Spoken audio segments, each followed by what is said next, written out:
Hello बच्चों। तो 11th restart programme को स्टार्ट करते हैं हम लोग। इस पर्टिकुलर प्रोग्राम में जैसा कि हम लोग पहले भी बात कर रहे थे बच्चों, इम्पॉर्टेंट ये रहेगा कि हमने पिछले एक साल में जो भी सीखा है उसको तो हम यूज करेंगे ही, लेकिन बहुत ज्यादा ये सोचते नहीं रहना है कि हमने क्या गलतियां की, क्या रह गया है अपना। और ये सोचो कि एक साल की अपनी प्रेपरेशन में जो हमने पढ़ाई की है ना इतनी सारी, उसमें एक बात समझ में आ जानी चाहिए। जब हम 11th से 12th में जा रहे होते हैं तो हमको एकदम क्लियर हो जाना चाहिए कि हमारी मिस्टेक्स क्या हैं। तो मैं हमेशा ये बोलता हूं कि एल्बर्ट आइंस्टाइन ने ये बात बोली थी, अगर हम वही गलतियां करते रहेंगे, वही इनपुट देते रहेंगे जो हम कर रहे थे, तो आउटपुट हमेशा सेम ही आएगा। अब आप सोचिए कि आपको इनपुट को बदलने की जरूरत है अगर आप डिफरेंट आउटपुट चाहते हैं। चीजें सिंपल होती हैं, लेकिन कई बार हम उन सिंपल चीजों पे ध्यान नहीं दे रहे होते हैं। जितना ज्यादा हम ध्यान देंगे, जितना अच्छे से हम समझने की कोशिश करेंगे, वो छोटी छोटी चीजें मिलकर के बड़ा इफेक्ट डालती हैं। तो 11th रीस्टार्ट प्रोग्राम में हम इस पूरे ड्यूरेशन में 28 मार्च तक आपको पूरा का पूरा 11th का सिलेबस पढ़ाने वाले हैं। पूरा 11th का सिलेबस हम कवर करेंगे। आपको क्या करना है, क्लासेस अटेंड करनी है। किसी वजह से अगर उस समय क्लास अटेंड नहीं भी कर पाए, कोई बात नहीं, रिकॉर्डिंग अवेलेबल होगी, उस रिकॉर्डिंग क्लास को देखिए। हम जो डीपीपीज देंगे, जो क्वेश्चंस करवाएंगे, उनकी प्रैक्टिस करिए। और ये सिर्फ देखने तक नहीं होना चाहिए। आपने कोई क्वेश्चन मुझे सॉल्व करते हुए देखा तो उससे तो मेरी प्रैक्टिस हुई ना, आपको प्रैक्टिस करनी है। तो आप समझिए कि जो भी आपने थ्योरी पढ़ी, जो क्वेश्चंस करते हुए देखा टीचर को, उन क्वेश्चंस को एक बार खुद से करके देखो। क्लास के बाद ब्लैंक पेपर लेकर के उन क्वेश्चंस को रिपीट करना है। जो आपके पास मॉड्यूल्स हैं, बुक्स अवेलेबल हैं, वहां से उन टॉपिक्स के क्वेश्चंस करो। जो हम डीपीपीस देंगे उनसे उनके क्वेश्चंस सॉल्व करो। और जहां भी डाउट्स आए, जो भी प्रॉब्लम आए, तो आप हम लोगों को शेयर कर सकते हो कमेंट करके, है ना। तो हम लोग स्टार्ट करते हैं। मैं बहुत बेसिक से शुरू कर रहा हूं। वेक्टर्स हम पढ़ने वाले हैं, लेकिन हाँ, ऐसा भी नहीं है कि वेक्टर्स हमें बिल्कुल नहीं आता है। हम सब थोड़ा बहुत तो जानते ही है ना। तो हम वेक्टर्स को इस तरीके से करेंगे कि आगे चल करके चैप्टर्स में जहां भी इस्तेमाल होता है, जैसे रोटेशन में, मैकेनिक्स में, और 12th क्लास में जब आप जाओगे तो इलेक्ट्रोस्टैटिक्स में, मैग्नेटिक फील्ड में, कहीं भी वेक्टर का इस्तेमाल हो रहा है तो आपको परेशानी नहीं होनी चाहिए, है ना। तो जो भी प्रॉब्लम होगी शेयर करोगे, लेकिन बहुत ध्यान से चीजों को करना है। रीस्टार्ट का मतलब है हम गलतियों को रिपीट नहीं करेंगे। ठीक है, स्टार्ट करते हैं बच्चों। चलिए, तो मैं वेक्टर से शुरू कर रहा हूं। सभी बच्चे जानते हैं कि वेक्टर्स का मतलब क्या है। वेक्टर्स ऐसी क्वांटिटीज हैं जिनका मैग्नीट्यूड है और जिनका डायरेक्शन है, लेकिन ये वेक्टर लॉज को फॉलो करते हैं। मैं बहुत ज्यादा डेफिनेशंस में नहीं जा रहा हूं, क्योंकि रीस्टार्ट प्रोग्राम में मैं उन बच्चों को पढ़ा रहा हूं जो 11th पढ़ के आए हैं। वेक्टर्स की, स्केलर्स की डेफिनेशन तुम लोग जानते हो। मेरा टारगेट आज की क्लास में ये रहेगा कि वेक्टर एडिशन पर हम कुछ क्वेश्चंस करें, और मैं आपको सिखा पाऊं कि रिजोल्यूशन ऑफ वेक्टर क्या होता है, कैसे करते हैं, ताकि हम आगे के चैप्टर्स में उनका इस्तेमाल कर पाएंगे अच्छे से, है ना। तो वेक्टर्स में हम इतना जानते हैं कि कोई भी क्वांटिटी है, जैसे क्वांटिटी ए है, अगर इसके ऊपर मैंने एक साइन लगा दिया वेक्टर का, तो ये एक वेक्टर क्वांटिटी बन गई, जिसके पास मैग्नीट्यूड होना चाहिए, डायरेक्शन होना चाहिए। लेकिन केवल इन दोनों बातों से कोई क्वांटिटी वेक्टर नहीं बन जाती है। इस क्वांटिटी को vector laws of addition, vector laws follow करने जरूरी है, तभी हम इस क्वांटिटी को वेक्टर बोल सकते हैं। देखो अब क्या हुआ, वेक्टर्स आज से लगभग 130-140 साल पहले डेवलप हुए, और वेक्टर्स मैथमेटिकल टर्म्स हैं। तो हुआ क्या कि शुरुआत में जो फिजिक्स इस्तेमाल हम लोग कर रहे थे, वो वेक्टर्स वहां पर इन्वॉल्व नहीं थे। जैसे सर इसाक न्यूटन ने जो फिजिक्स लिखी होगी, जो भी उन्होंने एनालिसिस किया होगा, उसमें कहीं कोई वेक्टर नहीं था। उस समय तक वेक्टर डेवलप ही नहीं हुए थे। तो वेक्टर्स को हमने डेवलप किया अपने हिसाब से, अपनी रिक्वायरमेंट के हिसाब से, है ना।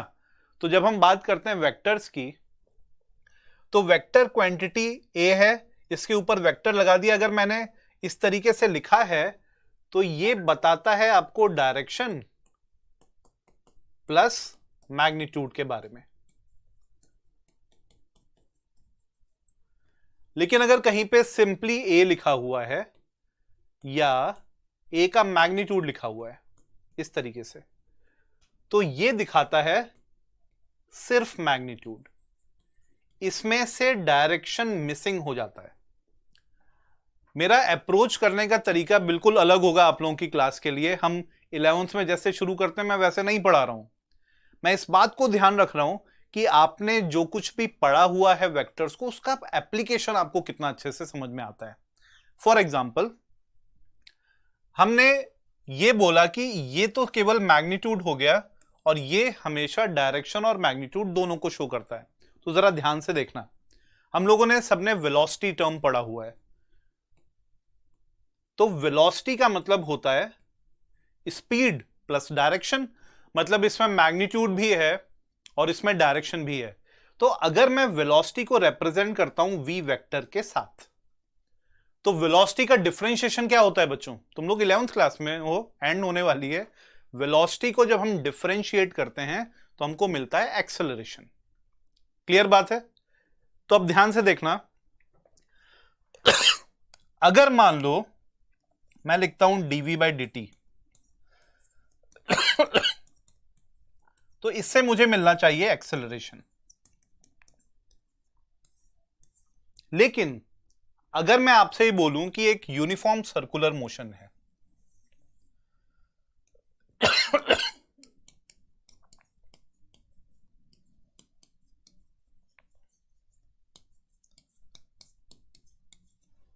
एक्सक्यूज मी, थोड़ी खांसी है।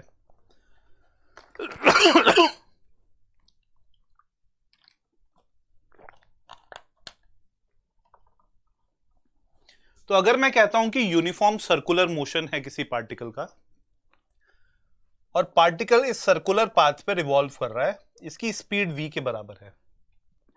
बच्चों, यूनिफॉर्म सर्कुलर मोशन का मतलब होता है स्पीड कांस्टेंट है, डायरेक्शन तो ऑब्वियसली चेंज हो रहा है। तो अगर मैं यहां पे लिखता हूं dv/dt, तो ये कौन सा एक्सेलरेशन देगा? क्या dv/dt जीरो होना चाहिए? नहीं, ये यूनिफॉर्म सर्कुलर मोशन है तो इसमें स्पीड तो फिक्स्ड है, कांस्टेंट है, लेकिन डायरेक्शन कांस्टेंटली चेंज हो रहा है। तो जब मैं वेलोसिटी को डिफरेंशिएट कर रहा हूं तो मुझे रेट ऑफ चेंज मिल रहा है मैग्नीट्यूड का भी और डायरेक्शन का भी। डायरेक्शन तो बदल रहा है ना यहां पे, तो मैं इसको ऑब्वियसली सेंट्रिपिटल एक्सेलरेशन से डिनोट करूंगा। ऑब्वियसली यहां मैग्नीट्यूड में कोई चेंज नहीं हो रहा है, यहां जो चेंज हो रहा है वो सिर्फ डायरेक्शन में है, इसीलिए हम इसको क्या बोलेंगे? Centripetal acceleration. लेकिन अगर सपोज सिचुएशन ये होती कि मैं एक नॉन यूनिफॉर्म सर्कुलर मोशन की बात करता,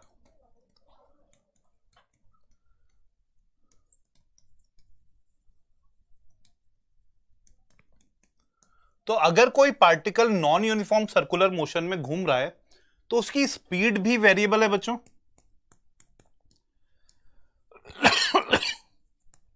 अब देखो अंतर कहां आता है। अगर मैं अब वेलोसिटी को डिफरेंशिएट करूंगा तो मुझे क्या मिलेगा? मैंने एक टर्म लिखा dv/dt, मगर मैं मैग्नीट्यूड को डिफरेंशिएट कर रहा हूं। अगर नॉन यूनिफॉर्म सर्कुलर मोशन है तो डेफिनेटली स्पीड में चेंज हो रहा होगा, मैग्नीट्यूड बदल रहा होगा। इसके मैग्नीट्यूड का डिफरेंशिएशन मुझे देगा टेंजेंशियल एक्सेलरेशन। पार्टिकल का मैग्नीट्यूड बदल रहा होता है टेंजेंशियल एक्सेलरेशन की वजह से। अगर मैं dv/dt का मैग्नीट्यूड ले लेता हूं, दोनों में अंतर देखना, यहां पर मैं लिख रहा हूं rate of change of magnitude, और यहां पर मैं लिख रहा हूं मैग्नीट्यूड ऑफ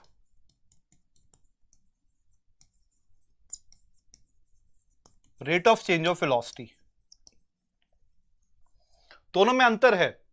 अगर मैं फर्स्ट टर्म को देखूं तो केवल मैग्नीट्यूड के बदलने की हम बात कर रहे हैं बच्चों। अगर मैग्नीट्यूड का रेट ऑफ चेंज देखोगे तो यह होगा टेंजेंशियल एक्सेलरेशन के बराबर। जबकि अगर मैं वेलोसिटी का रेट ऑफ चेंज देखूं तो वेलोसिटी में दो टर्म आ गए, मैग्नीट्यूड भी और डायरेक्शन भी। तो अगर आप इसको डिफरेंशिएट करेंगे तो इससे क्या मिलेगा आपको, it will always give you net acceleration, जबकि यहां से आपको केवल क्या मिल रहा है, टेंजेंशियल एक्सेलरेशन का मैग्नीट्यूड। तो दोनों में अंतर हो गया ना, मतलब magnitude of rate of change of velocity and rate of change of magnitude of velocity, दोनों में अंतर है। किसी भी वेक्टर के साथ दो चीजें एसोसिएटेड होती हैं बच्चों, direction as well as magnitude. अगर आपने किसी वेक्टर को एज इट इज डिफरेंशिएट किया है, उसका मतलब है कि आप उसके मैग्नीट्यूड और उसके डायरेक्शन दोनों के रेट ऑफ चेंज को निकाल रहे हो। लेकिन अगर आपने उस वेक्टर का पहले मैग्नीट्यूड निकाल लिया तो सिर्फ आप उसके मैग्नीट्यूड का रेट ऑफ चेंज कैलकुलेट कर रहे हो। यह मैं बताना चाह रहा था। यह एक ऐसा कंफ्यूजन है जो सर्कुलर मोशन में बहुत परेशान करता है हमको। जब हम नॉन यूनिफॉर्म सर्कुलर मोशन की बात करते हैं तो पार्टिकल की स्पीड मतलब वेलोसिटी के मैग्नीट्यूड में जो चेंज होता है वो सिर्फ टेंजेंशियल एक्सेलरेशन करता है। लेकिन अगर मैं डायरेक्शन की बात करूं तो डायरेक्शन में चेंज केवल सेंट्रीपिटल एक्सेलरेशन करता है। तो अगर आपने वेलोसिटी का मैग्नीट्यूड ले लिया और फिर डिफरेंशिएट किया तो आपको सिर्फ टेंजेंशियल एक्सेलरेशन मिलेगा, जबकि आपने अगर डिफरेंशिएट करके मैग्नीट्यूड लिया तो वो सेंट्रीपिटल और टेंजेंशियल का रिजल्टेंट होगा। मतलब यहां ये जो नेट एक्सेलरेशन है ये अंडर रूट ऑफ सेंट्रीपिटल का स्क्वायर प्लस एटी का स्क्वायर है, क्योंकि आप जानते हो कि कोई पार्टिकल अगर रिवॉल्व कर रहा होगा तो ये वेलोसिटी का डायरेक्शन है, ये एटी का डायरेक्शन है और centripetal acceleration is towards the centre. दोनों में एंगल कितना बन रहा है, 90 डिग्री का। तो ये अंतर समझना जरूरी है। तो हम उस बेसिक डेफिनेशन की बजाय कि हम डिफाइन करें वेक्टर क्या है, स्केलर क्या है, मैं आपको ये समझाना चाह रहा हूं कि जो छोटी छोटी बातें पूरी 11th क्लास में आती रही है ना आगे, जिनमें हमको प्रॉब्लम रही है, उनका क्या रिलेशन है इस चैप्टर के साथ, है ना। तो सर्कुलर मोशन सबने पढ़ा है, लेकिन उसको रिलेट करके हमको समझना है। हम ये जो बातें बोलते हैं ना कि वेक्टर एक ऐसी क्वांटिटी है जिसका मैग्नीट्यूड भी है, जिसका डायरेक्शन भी है, उसका मतलब एक्चुअली क्या निकलता है, तो वो मतलब मैं समझाने की कोशिश कर रहा था आपको। तो जब भी हम किसी वेक्टर की बात करेंगे, इसके पास मैग्नीट्यूड और डायरेक्शन तो होगा, मगर ये वेक्टर लॉज को भी फॉलो करेगा, ये बात जरूरी हो जाती है। जब आप मैग्नीट्यूड निकाल लेते हैं, इसका डिफरेंशिएशन करना केवल मैग्नीट्यूड का रेट ऑफ चेंज बताता है, जबकि वेक्टर का बिना मैग्नीट्यूड निकाले एज इट इज डिफरेंशिएशन कर देना हमेशा उसके मैग्नीट्यूड और डायरेक्शन दोनों के रेट ऑफ चेंज को शो करेगा। ठीक है, इतना क्लियर बच्चों। तो हमको शुरुआत करनी है वेक्टर एडिशन से। मैं यहां types of vector, unit vector, null vector की बात नहीं करूंगा, लेकिन हमको एडिशन में कभी कभी प्रॉब्लम होती है। और जब हम वेक्टर्स को ऐड करना सीखेंगे तो तुम जानते हो कि इसका इस्तेमाल लॉज ऑफ मोशन में भी है, काइनेमेटिक्स में भी है, वर्क एनर्जी पावर में भी है, रोटेशन में भी है, सब जगह हमको वेक्टर एडिशन करना होगा। तो ध्यान से समझते हैं, और किसी बच्चे के दिमाग में ये सब बातें नहीं आनी चाहिए कि मुझे आता है पहले से, ये पढ़ के क्या करेंगे, क्योंकि जो चीजें छोटी छोटी हैं आपको नहीं पता कि आप क्या मिस कर रहे हो बच्चों, है ना। तो जो भी हमारी प्रॉब्लम रही है, अगर 11th में हमारे मार्क्स उतना स्कोर हम कॉम्पिटिटिव एग्जाम्स में जो हम पेपर देते हैं, कहीं भी आप पढ़ रहे हैं तो टेस्ट सीरीज होती रहती हैं, पेपर हम देते रहते हैं, अगर उतना स्कोर हमने नहीं किया है तो कुछ तो कमी रह रही होगी ना। और आप लोग क्योंकि पहली बार 11th क्लास पढ़ रहे हो तो ये कमी आपको पता नहीं चलती है ना। तो हर चीज को जो इजी भी लगे ध्यान से सुनना है। देखो, वेक्टर्स को जब हम ऐड करने की कोशिश करते हैं तो पहले तो वेक्टर्स को हमेशा जब भी ऐड करना चाहेंगे, यहां पे 3 बेसिक लॉज हैं जो हम पढ़ रहे होते हैं। जब हम वेक्टर एडिशन की बात करते हैं तो पहला law triangle of vector addition है, और बहुत सिंपल बात करता है ये। जैसे हम इससे अगर शुरुआत करें,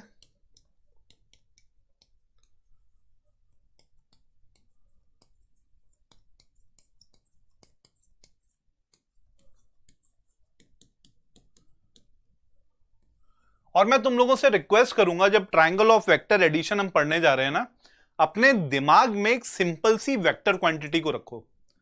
सबसे सिंपल वेक्टर क्वांटिटी कौन सी जानते हो? मुझे लगता है डिस्प्लेसमेंट सब समझते हैं।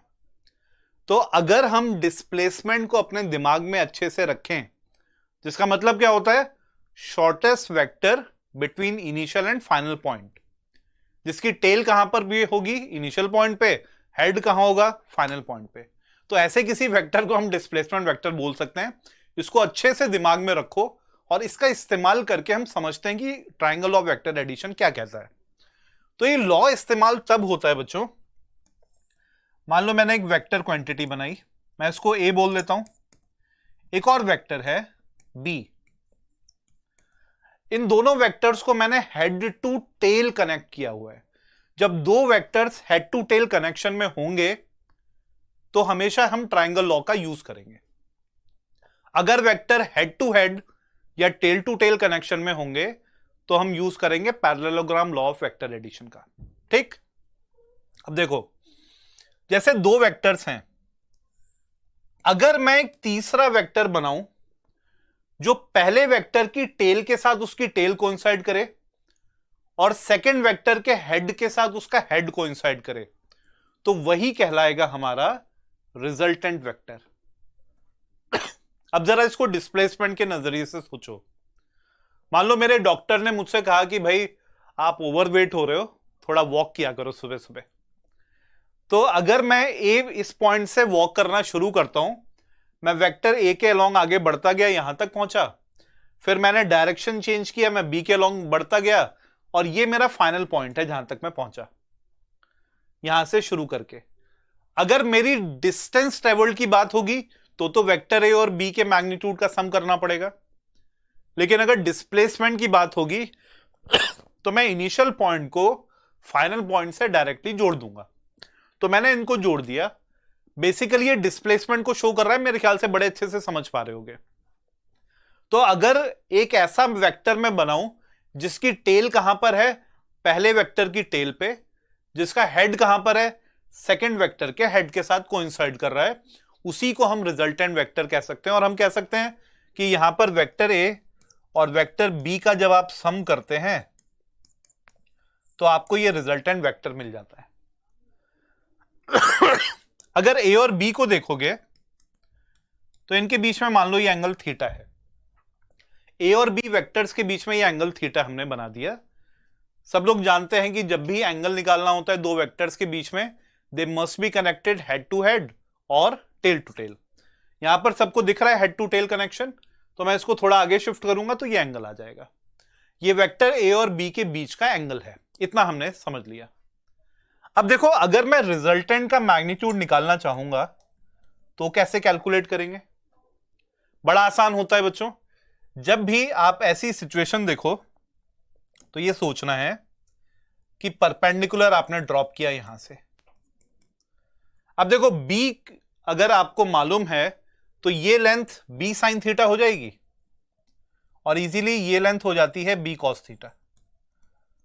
और हम जो सबसे बड़ा ट्राइंगल दिख रहा है, ये वाला ट्राइंगल, इसमें लगा देते हैं पाइथागोरस थ्योरम।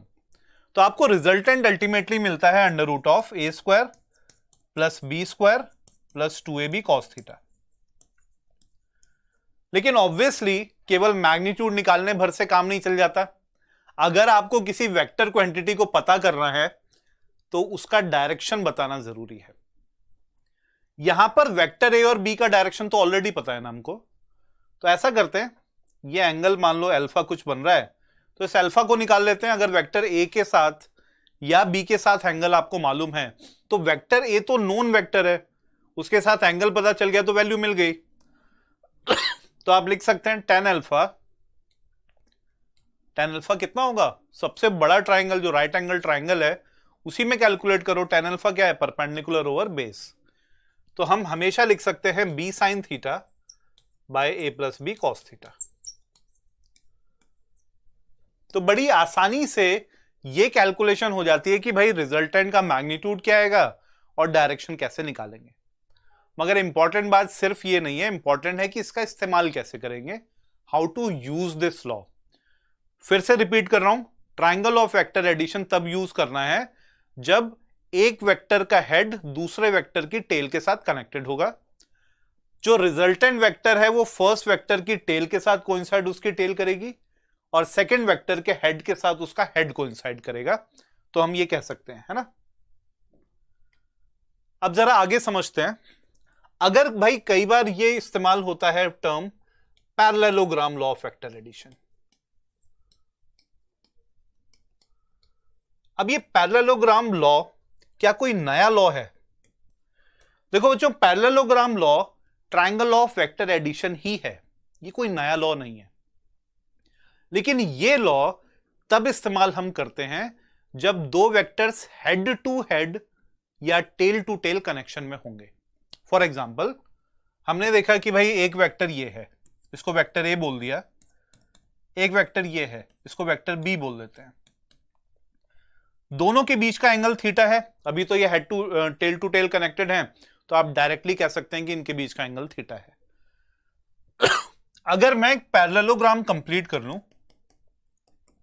इस तरीके से, ये मेरा वेक्टर ए हो जाएगा, ये वेक्टर बी हो जाएगा। आप समझ सकते हैं पैरेललोग्राम बनाएंगे तो ये दोनों sides they are having same length and same direction, तो वेक्टर बी आप कह सकते हैं। अगर रिजल्टेंट कैलकुलेट करेंगे बच्चों, तो रिजल्टेंट कौन सा वेक्टर हो जाएगा इनमें से? रिजल्टेंट वो वेक्टर होगा जो कि ऑब्वियसली एक डायगोनल बनेगा पैरेललोग्राम का, लेकिन एक ऐसा डायगोनल जिसकी टेल दोनों की टेल से कोइंसाइड करेगी और जिसका हेड दोनों के हेड से कोइंसाइड करेगा। तो जैसा कि हम यहां पर देख पा रहे हैं कि इन दोनों की टेल के साथ मेरे इस रिजल्टेंट वेक्टर की टेल कोइंसाइड कर रही है और इन दोनों के हेड के साथ इसका हेड कोइंसाइड कर रहा है, तो हम कह सकते हैं यही अपना रिजल्टेंट वेक्टर है। Again, vector R is equals to vector A plus vector B. जरा देखने की कोशिश करो, अगर मैं इन दोनों को छुपा लूं तो आपको क्या दिख रहा है बच्चों? ये इस समय triangle law of vector addition दिखाई दे रहा होगा। ये वेक्टर ए हो गया, ये वेक्टर बी हो गया, तो ये triangle law of vector addition ही तो है, सेम ज्योमेट्री है। इसका मतलब आप इस एंगल को इजीली अल्फा कह सकते हैं, और यहां पर भी अगर रिजल्टेंट लिखेंगे then it will be under root A square plus B square plus 2ab cos theta. Same way में अगर मैं एंगल लिखूंगा tan alpha then it will be b sin theta over a plus B cos theta.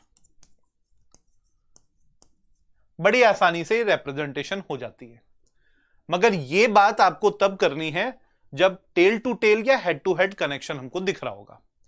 तो basically दोनों laws में जो अंतर है वो केवल रिप्रेजेंटेशन का है। अगर दो वेक्टर्स हमको दिखाई देते हैं जो टेल टू टेल या हेड टू हेड कनेक्शन में हैं, we will apply parallelogram law of vector addition. लेकिन अगर दो वेक्टर्स ऐसे दिखते हैं जो हेड टू टेल कनेक्शन में हैं, तो हम triangle law of vector addition का यूज करेंगे। ठीक, बड़ी आसान बात हो गई, और ये फॉर्मूला सब लोग जानते हैं।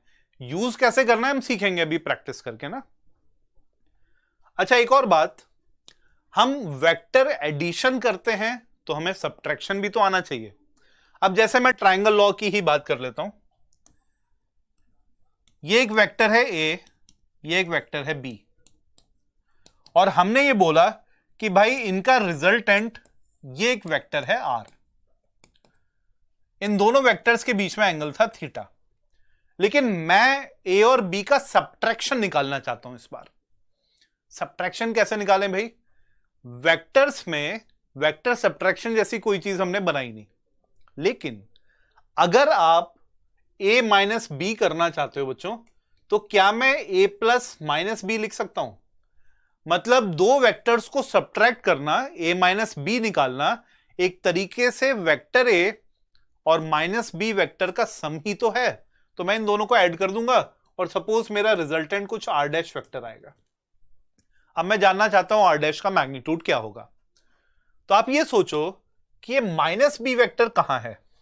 आप रिप्रेजेंटेशन करना चाहो तो माइनस बी वेक्टर को ऐसे दिखा सकते हैं क्या?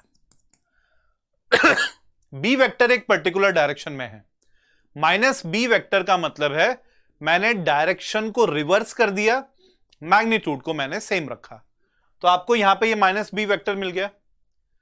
अब आपका रिजल्टेंट क्या होगा? ए और बी के बीच में रिजल्टेंट ये आएगा, जिसको मैं r डैश वेक्टर कह सकता हूं। लेकिन बच्चों ये भी समझना जरूरी है कि वेक्टर ए और बी के बीच का एंगल तो थीटा था, तो वेक्टर ए और माइनस बी वेक्टर के बीच में एंगल कितना है? यहां पर देखो, ये एंगल अगर थीटा था तो ये एंगल कितना हो गया? 180 माइनस थीटा। तो अब आपको triangle law as it is इस्तेमाल कर सकते हो, लेकिन आपको वेक्टर ए और बी के बीच के एंगल को थीटा की जगह 180 माइनस थीटा कर देना है। भाई वेक्टर ए और वेक्टर बी दोनों का मैग्नीट्यूड बराबर रहेगा, माइनस बी करने पर मैग्नीट्यूड में तो चेंज नहीं आएगा, चेंज जो कुछ भी आएगा वो केवल किस चीज में है? डायरेक्शन में, तो एंगल बदल गया ना।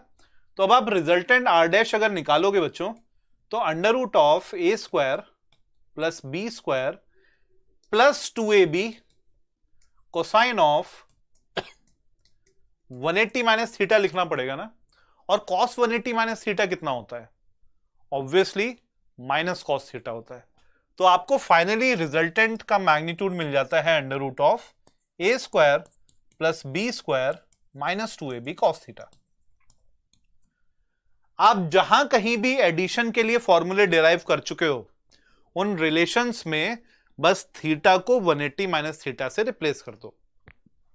मतलब अगर मैं रिजल्टेंट का एंगल निकालना चाहूं, सपोज ये एंगल बीटा है अल्फा की जगह, तो हमने फॉर्मूला तो पढ़ा था जिसमें था बी साइन थीटा, मैं यहां पे लिख देता हूं साइन 180 माइनस थीटा अपॉन ए प्लस बी कॉस थीटा, मैं थीटा को रिप्लेस करूंगा 180 माइनस थीटा से। बच्चों साइन 180 माइनस थीटा कितना होता है? साइन थीटा होता है सर। कॉस 180 माइनस थीटा कितना होता है? माइनस कॉस थीटा होता है। तो हम यहां पर लिख पाएंगे tan beta equals to B sine theta divided by A minus B cos theta. तो अगर मैं दो वेक्टर्स को सब्ट्रैक्ट भी कर रहा हूं तो आसानी से हम रिजल्टेंट का मैग्नीट्यूड निकाल सकते हैं, डायरेक्शन कैलकुलेट कर सकते हैं। सब्ट्रैक्शन की जब भी बात होगी आप करोगे तो एडिशन ही।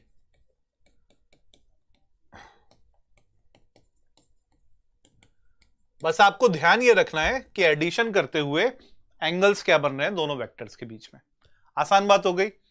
तो मेरे बच्चे ये समझ गए कि ट्राइंगल ऑफ वेक्टर एडिशन क्या है, parallelogram law of vector addition क्या है, और अगर वेक्टर्स को आपस में सब्ट्रैक्ट करना है तो आपको एडिशन ही करना है।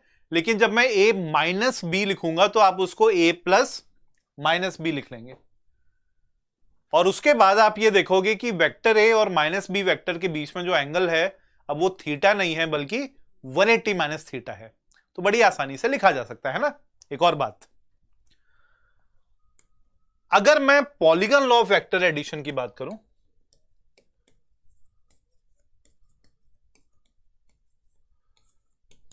अगेन ये भी कोई नया लॉ नहीं है, थोड़ा दिमाग में रखो यार डिस्प्लेसमेंट को फिर से। अगर मान लो सिर्फ दो वेक्टर नहीं है, वेक्टर 3 है, 4 है, 5 है, मैं इन सारे वेक्टर्स को आपस में ऐड करके देखना चाहता हूं कितना रिजल्टेंट आता है। तो कैसे ऐड करें इनको? लॉ बड़ा आसान है। लॉ ये कहता है कि एक वेक्टर है a, एक वेक्टर है b, एक वेक्टर है c, कोई वेक्टर है d। मान लो मैंने यहां पर ये 4 वेक्टर्स ले लिए, अब इनका रिजल्टेंट क्या आएगा? भाई इन चारों वेक्टर्स का जो रिजल्टेंट होगा वो एक ऐसा वेक्टर होगा जिसकी टेल किसके साथ कोइंसाइड करेगी? पहले वेक्टर की टेल के साथ। जिसका हेड किसके साथ कोइंसाइड करेगा? लास्ट वेक्टर के हेड के साथ। देखा जाए तो हमारा ट्राइंगल ऑफ वेक्टर एडिशन इसी लॉ का स्पेशल केस है जिसमें दो ही वेक्टर थे। तो मैं आपसे ये कहना चाह रहा हूं कि आप एक ऐसा वेक्टर बनाओ जिसकी टेल कहां पर है? फर्स्ट वेक्टर की टेल के साथ कोइंसाइड कर रही है। जिसका हेड कहां पर है? लास्ट वेक्टर के हेड के साथ कोइंसाइड कर रहा है। उसी को हम रिजल्टेंट बोल देंगे। और मेरे बच्चों अगर थोड़ा ध्यान से सोचोगे तो इन चारों वेक्टर्स को देखो। उसी डॉक्टर ने मुझसे फिर कहा कि वॉक पर जाओ। मैं ए के लॉन्ग गया, बी के लॉन्ग गया, सी के लॉन्ग गया, डी के लॉन्ग गया। मैंने यहां से शुरुआत की, मैं तो यहां पहुंच गया ना। अब अगर मुझसे कोई पूछता है कि सर डिस्प्लेसमेंट कितनी हुई, आप तो ये बताओ बस, तो मैं डिस्प्लेसमेंट कैसे बताऊंगा? शॉर्टेस्ट वेक्टर मुझे बनाना पड़ेगा इनिशियल पॉइंट और फाइनल पॉइंट के बीच में, यही तो बनाना पड़ेगा। यही है हमारा polygon law of vector addition. मतलब ये जो आर वेक्टर है, मैं अब उसको लिख सकता हूं कि ये vector A, vector B, vector C, vector D के सम के बराबर होगा। मगर मॉर्निंग वॉक सर करने अगर जाते हैं तो घर तो वापस आते होंगे ना भाई। तो अगर सोचो मैं वॉक पे निकला इस तरीके से, मैं घूमता घूमता वापस आ गया लौट के, ये था मेरा vector A B C D E. इन 5 वेक्टर्स को जब मैंने जोड़ा तो मैं लौट के घर आ गया वापस।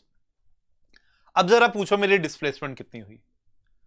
ऑब्वियसली मैंने अपने घर से शुरुआत की, मैं घर लौट के आ गया, तो मेरी डिस्प्लेसमेंट कितनी हुई होगी? 0 बच्चों। इसका मतलब अगर मैं इन सारे वेक्टर्स को ऐड कर दूं आपस में,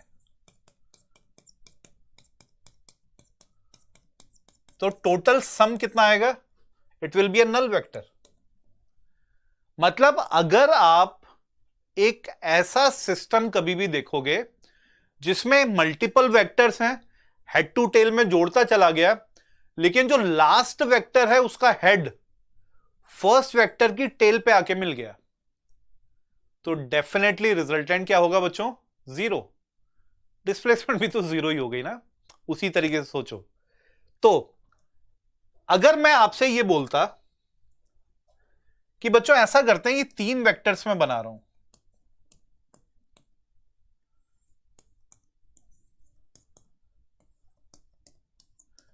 इन तीनों वेक्टर्स का मैग्नीट्यूड है बराबर,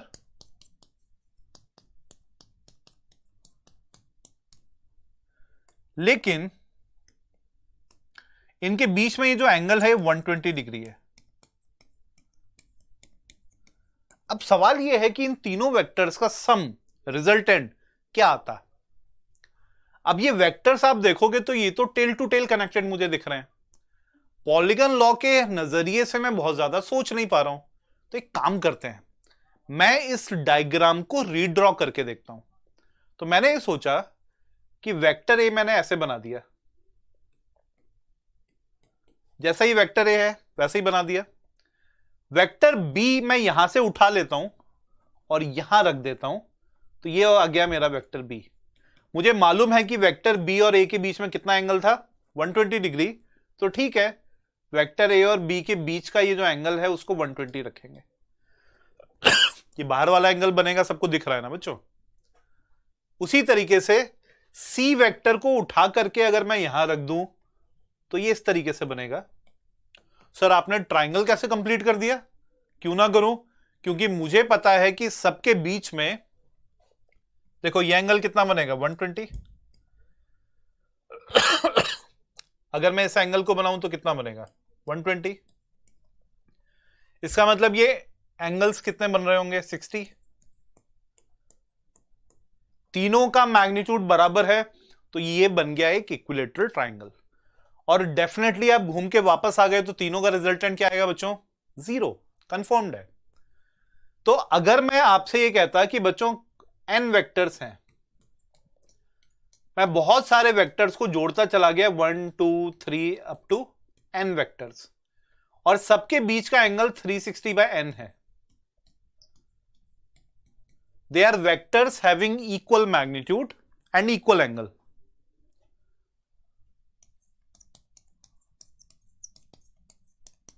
All vectors are of equal magnitude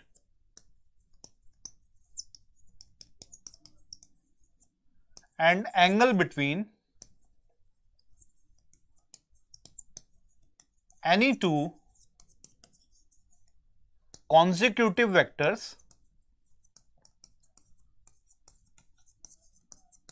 is 360 degree by n. Then their resultant is a null vector. अब भाई इसकी जरूरत आपको कई बार पड़ सकती है, लॉज ऑफ मोशन से लेकर के इलेक्ट्रोडायनेमिक्स तक।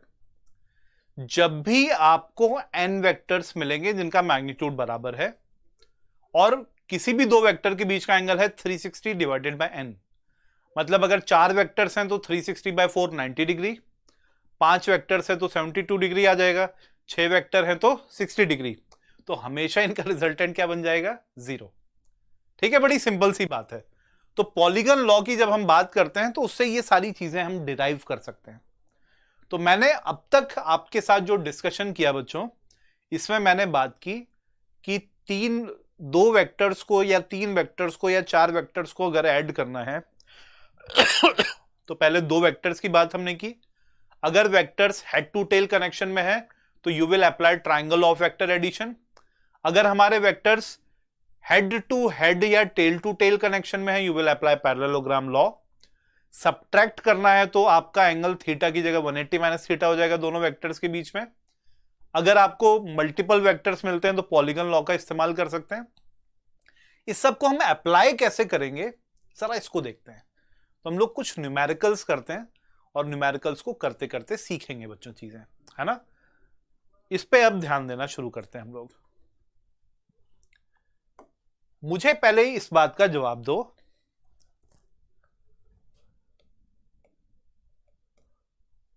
सम ऑफ, या फिर इसको ऐसे फ्रेम करते हैं,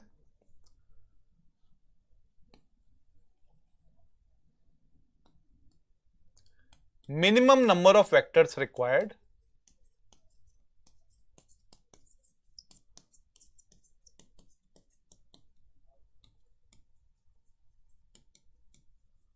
फॉर सम टू बी 0। कितना होगा बच्चों? कितने वेक्टर्स मिनिमम आपको चाहिए होते हैं ताकि जो रिजल्टेंट है वो 0 आ जाए? सिर्फ 2 बच्चों। अगर आपने एक वेक्टर बना दिया इस डायरेक्शन में, एक वेक्टर बना दिया इस डायरेक्शन में, और दोनों का मैग्नीट्यूड बराबर है, तो ऐसे वेक्टर्स का रिजल्टेंट डेफिनेटली 0 आएगा। तो अगर सेम 2 ही वेक्टर्स की मैं बात कर रहा हूं तो आपको कैसे वेक्टर्स चाहिए होते हैं? कोलिनियर, जो कि ऑपोजिट डायरेक्शन में है, तो इनका रिजल्टेंट हमेशा 0 आएगा। अच्छा, जरा इस पॉइंट को थोड़ा मॉडिफाई करते हैं। Minimum number of vectors for resultant to be 0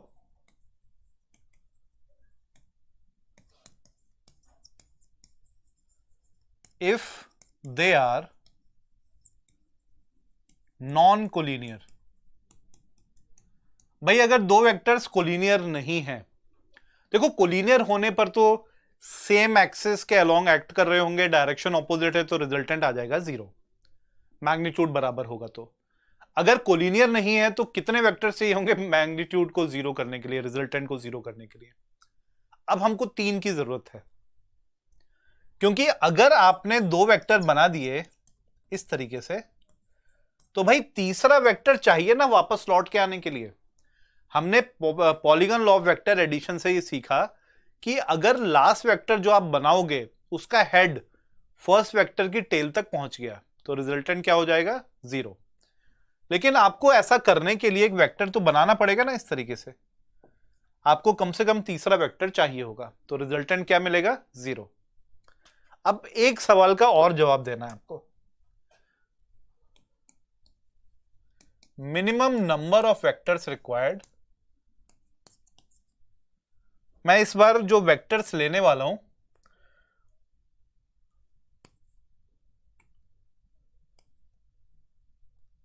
वो नॉन कोप्लेनर है।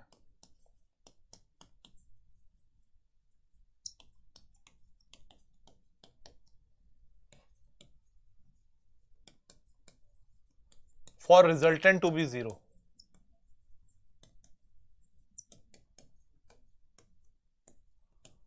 इस बार तुम लोगों का जवाब क्या होगा? थोड़ा सोच के आंसर करो, थोड़ा सोच समझ के बताओ कि कितने हमको minimum number of non coplanar vector चाहिए ताकि रिजल्टेंट 0 आ जाए।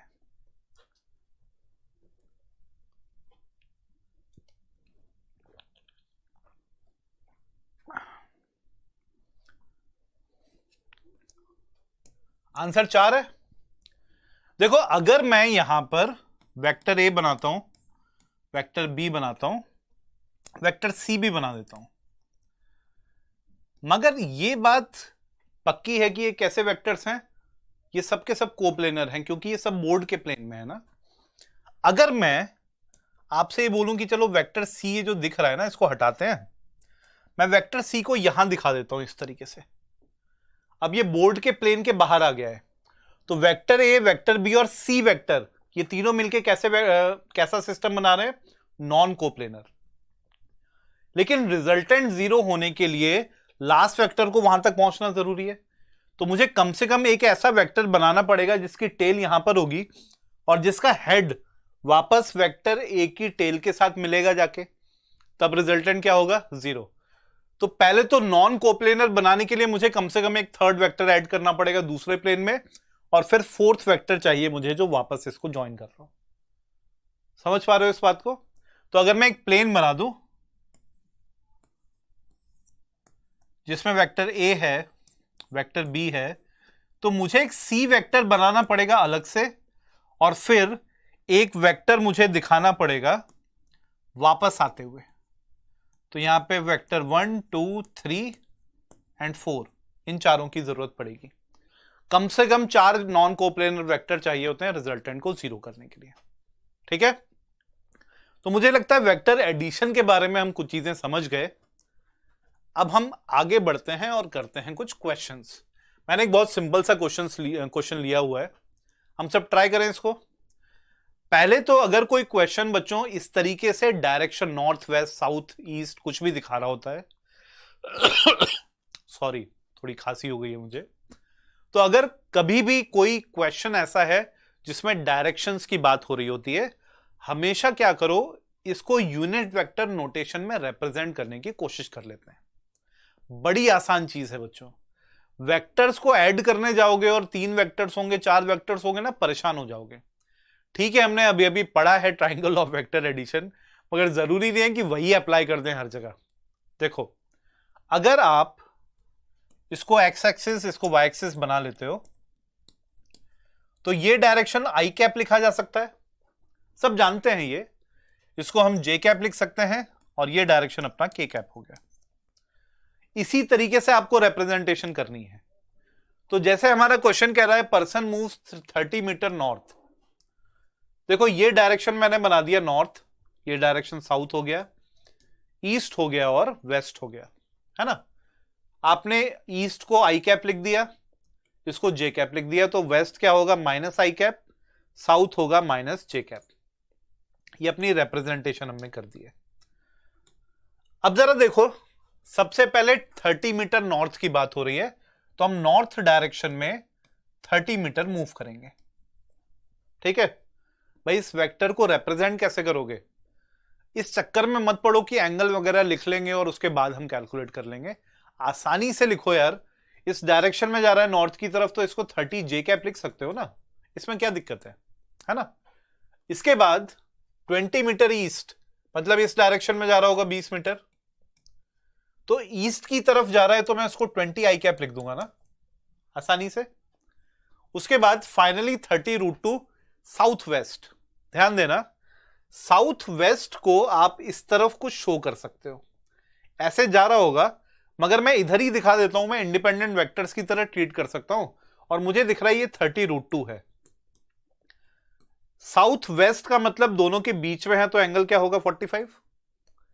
अब इसको रिजॉल्व कर दो। हां ठीक है, इस डायरेक्शन में जब आप लिखोगे तो ये 45 डिग्री है। 30√2 cos 45 कितना हो जाएगा? 30। इस तरफ भी कितना हो जाएगा? 30। तो इस वेक्टर को क्या लिख सकते हो? देखो 30 है वेस्ट की तरफ, तो -30 आई कैप, 30 यूनिट्स है साउथ की तरफ, तो -30 जे कैप। ओवरऑल कितना बन गया ये तो कैंसिल ही हो रहा है, -10 आई कैप। मतलब ओवरऑल जो डिस्प्लेसमेंट हुई है वो वेस्ट की तरफ हुई है, और वो भी 10 यूनिट्स। जब भी आपको मल्टीपल वेक्टर्स दिखें, उनको यूनिट वेक्टर नोटेशन में लिख लेंगे और उसके बाद उनको ऐड कर देंगे आपस में।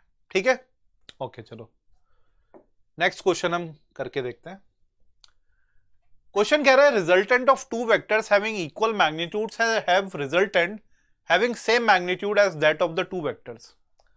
मतलब 2 वेक्टर्स मेरे पास हैं जिनका मैग्नीट्यूड बराबर है, और उनके रिजल्टेंट का मैग्नीट्यूड भी उतना ही है। तो क्वेश्चन ये पूछ रहा है कि मैग्नीट्यूड ऑफ देयर डिफरेंस क्या होगा। अब तुम लोग ट्राई करो इसको एक बार फिर सॉल्व करते हैं। सब लोग ट्राई करो और मुझे लगता है तुम लोग कर लोगे आसानी से, बहुत इजी है।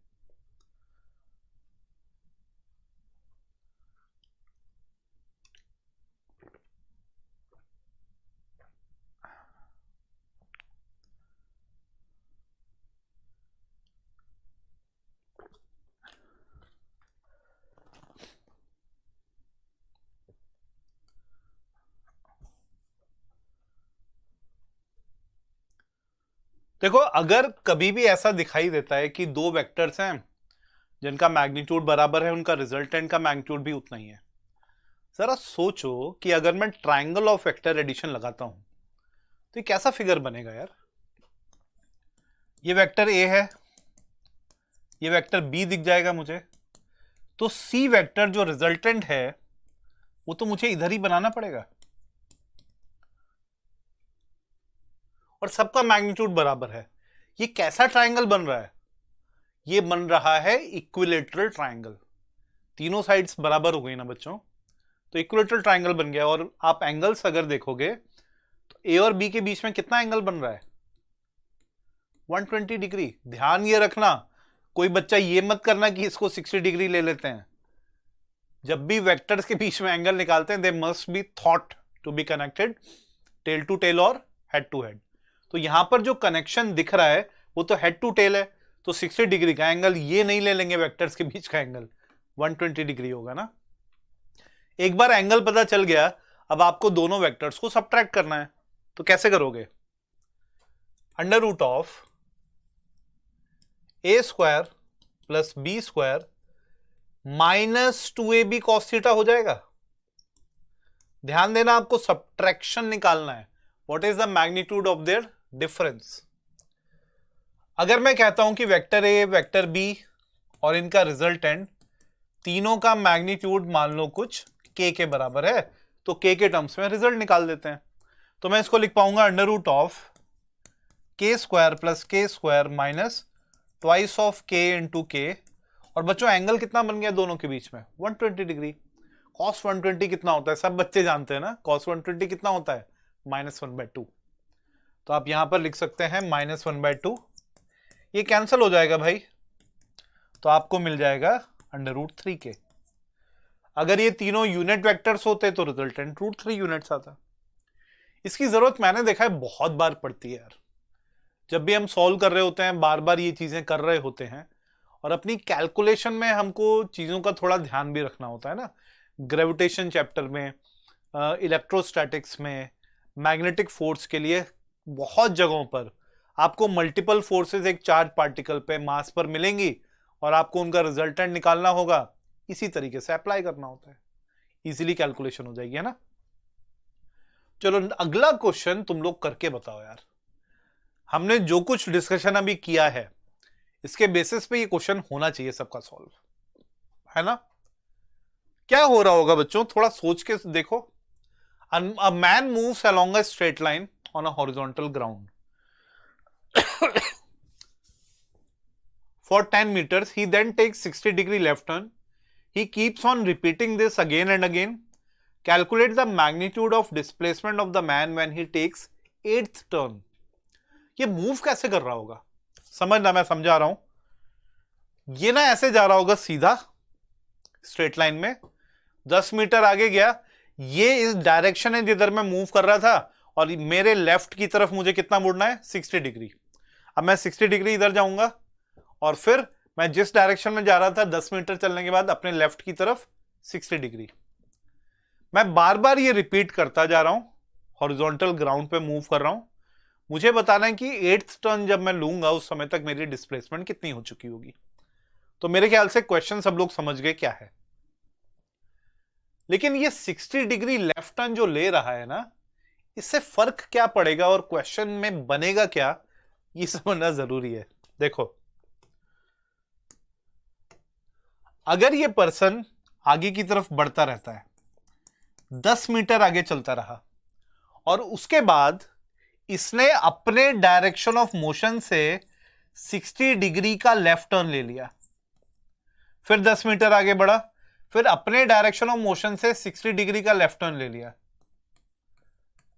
भाई ऐसा करते करते, इसको मैं थोड़ा शिफ्ट करता हूं, ओके।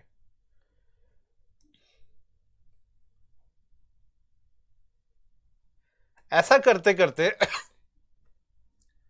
ये एक हेक्सागन बना देगा, ये समझ में आ रहा है? आपको ये सोच सकता है कि सर आपको कैसे पता हेक्सागन बनेगा? भाई मुझे कैसे पता है, बड़ी सिंपल सी बात है। ये एंगल देख रहे हो 60 डिग्री बन रहा है यार। दुनिया का कोई भी पॉलीगन ले लो, अगर रेगुलर पॉलीगन है तो जो एक्सटीरियर एंगल होता है वो हमेशा 360 divided by number of sides होता है। देखो इक्विलैटरल ट्रायंगल, एक्सटीरियर एंगल कितना बनता है? 120। इसका मतलब 360 डिवाइडेड बाय 3। स्क्वायर ले लो, एक्सटीरियर एंगल कितना बनता है? 90 डिग्री। इसका मतलब 360 डिवाइडेड बाय 4। पेंटागन ले लो, और हेक्सागन में कितना बनेगा? 360 डिवाइडेड बाय 6। 60 डिग्री हो गया। तो मुझे पता है कि अगर ये रिपीट करता रहेगा तो रेगुलर हेक्सागन तो बनेगा ही। एक और बात, अगर ये इस चीज को रिपीट करता जा रहा है तो इधर 60 डिग्री रोटेशन हुआ एंटी क्लॉकवाइज, फिर 60 डिग्री रोटेशन, फिर अपने ही डायरेक्शन से 60 डिग्री का रोटेशन। टोटल कितना रोटेट कर गया? टोटल रोटेशन हो गया 180 डिग्री, 180 डिग्री का रोटेशन। तो इसका मतलब डायरेक्शन रिवर्स हो गया होगा, तो इसलिए मैंने इधर दिखा दिया। फिर रिपीट हो रही है बाकी चीजें। तो बड़ी आसानी से आप हेक्सागन बना सकते हैं, लेकिन यह समझना जरूरी है बच्चों कि एक बार हेक्सागन हमने बना दिया तो ये तो इसने जब चलना शुरू किया था, ये पहला टर्न था, दूसरा, तीसरा, फोर्थ, फिफ्थ, सिक्स्थ, सेवंथ और एट्थ। ये वो पॉइंट है जब इसने एट्थ टर्न लिया है। अब एट्थ टर्न अगर यहां पर लिया है तो आपका रिजल्टेंट कौन सा है बच्चों? जोड़ देते हैं इसको। अगर मैं इन दोनों को जोड़ देता हूं तो ये रिजल्टेंट है जिसका मैग्नीट्यूड हमें निकालना है। अब आप पूरे हेक्सागन को भूल जाओ, सिर्फ याद रखो इसको। ये जो ट्राइंगल बनता हुआ दिख रहा है, इस पर्टिकुलर ट्राइंगल में 10 यूनिट्स के दो वेक्टर्स हैं जिनके बीच का कितना एंगल बन रहा है बच्चों? 60 डिग्री। और इनका रिजल्टेंट ही तो ये है। तो आप क्या करोगे? Resultant will be under root of 10 square plus 10 square plus twice of 10 into 10 into cos 60 which is half. 10√3 metres अपना आंसर हो जाएगा। यही करना होता है बस। ठीक है, तो हमने ये समझा कि मोशन किस तरीके से हो रहा है, उसके बेसिस पे हम आंसर दे पाए। क्वेश्चंस की प्रैक्टिस जरूरी है क्योंकि अलग अलग टाइप के क्वेश्चंस बनते हैं और इनको कैसे समझना है, कैसे करना है, बस इसी पे हम लोग ध्यान देते रहेंगे। अच्छा चलो, एक और क्वेश्चन है। Which of the sets given below may represent the magnitude of 3 vectors adding to 0। हमने पूरी कहानी तो समझी है, हमें पता है कि पॉलीगन लॉ क्या कहता है, हमको मालूम है कि तीनों को ऐड करके रिजल्टेंट 0 आने का मतलब क्या है। अगर मैं लिखूं तो ऐसे देखो, इसके पीछे का कॉन्सेप्ट क्या है एक बार समझें, क्वेश्चन तो ये बड़ी आसानी से हो ही जाएगा ना। देखो, अगर आप 3 वेक्टर्स को ऐड कर रहे हो आपस में, तो तीनों का रिजल्टेंट एक नल वेक्टर बनना चाहिए। मतलब a plus b should be equal to minus c. बच्चों इसका मतलब हमको समझना है। इक्वेशन तो हमारे सामने लिखी हुई है, ये इक्वेशन कह क्या रही है इसको समझ के देखते हैं। ये इक्वेशन आपसे ये कह रही है कि अगर आप 2 वेक्टर्स को ऐड करोगे, उनका जो भी रिजल्टेंट आएगा, तीसरा वेक्टर उस रिजल्टेंट के मैग्नीट्यूड के बराबर तो होगा, लेकिन उसका डायरेक्शन क्या होना चाहिए? अपोजिट। तब कहीं जाके तीनों का सम क्या होगा? 0। अब मैं आपसे ये जानना चाहता हूं, या यूं कहें कि मैं बताना चाहता हूं कि 2 वेक्टर्स का रिजल्टेंट जब हम निकालते हैं तो उसकी मैक्सिमम वैल्यू कितनी आती है और कब आती है। जैसे हमें पता है कि यार रिजल्टेंट का फॉर्मूला हमने लिखा था अंडर रूट ए square plus B square plus 2ab cos theta. अब बात यह है कि ये अगर रिजल्टेंट है तो ये मैक्सिमम कब होगा? तो हम जानते हैं कि for R to be maximum, होना ये चाहिए कि कॉस थीटा 1 हो जाए, मतलब थीटा क्या हो जाए 0 डिग्री। अगर दो वेक्टर्स के बीच में एंगल 0 डिग्री है तो उनका रिजल्टेंट हमेशा मैक्सिमम आएगा। और ये आर मैक्स कितना आएगा बच्चों? आर मैक्स निकालोगे तो ये आएगा ए प्लस बी के बराबर। देखो यहां पे कॉस थीटा को 1 डाल दो, अगर कॉस थीटा 1 है तो आपको रूट के अंदर मिल गया a square plus B square plus 2ab। Sorry, मतलब रूट के अंदर मिल गया ए प्लस बी का होल स्क्वायर, तो रिजल्टेंट की वैल्यू हो जाएगी ए प्लस बी के बराबर। सेम वे में अगर मैं ये चाहता हूं for R to be minimum,